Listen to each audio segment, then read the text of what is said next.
So as we kind of kick off our coverage with the OnePlus 7 Pro, first stop, camera. So with OnePlus going full premium flagship this year with this guy, they wanted to make sure that they upped the stakes with the camera as well. This time around, they made sure to equip it with some powerful things. More notably, a 3-camera setup on the rear and a pop-up selfie camera on the front. The rear-facing 3-camera setup consists of a f1.6 48 megapixel sensor with optical image stabilization, f2.4 8 megapixel telephoto lens, and an f2.2 16 megapixel ultra wide angle sensor. Of course, for the pop-up selfie camera, it's the f2.0 16 megapixel camera. So the main camera is good. It's good on sharpness, dynamic range.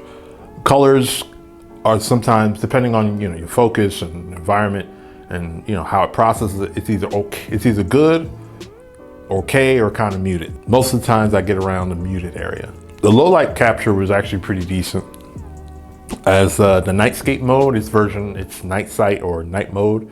It's better than most. After coming from the Pixel, kind of hard to compete, but it's definitely giving you something rather than just calling night mode and just throwing some effects on it. It's decent. The results on the selfie camera, of course, can be a bit hit or miss for the most part. So depends on focus, lighting, and different things. Sometimes you get good, and then sometimes you get a noisy kind of mess. Portrait mode does well, doesn't mess up the edges like other shooters have done. And on the video side, you gotta crank it up to 4K at 60 frames per second. I think it defaults at 4K at 30 frames per second. So you gotta throw it up to 60 frames per second to get the best, in my opinion, the best quality of video out of it. Still, you need a decent amount of light, because if you're kind of like okay with the light, you're gonna get some visible noise in your video.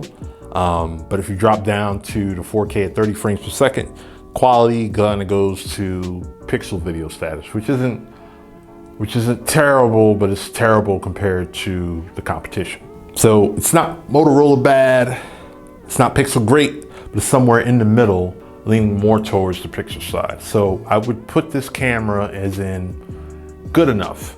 That's our quick take on what we think of the cameras. Thanks for watching. You could have been anywhere in the world, but you're here with us. We appreciate you for doing so, and see you next video. Peace.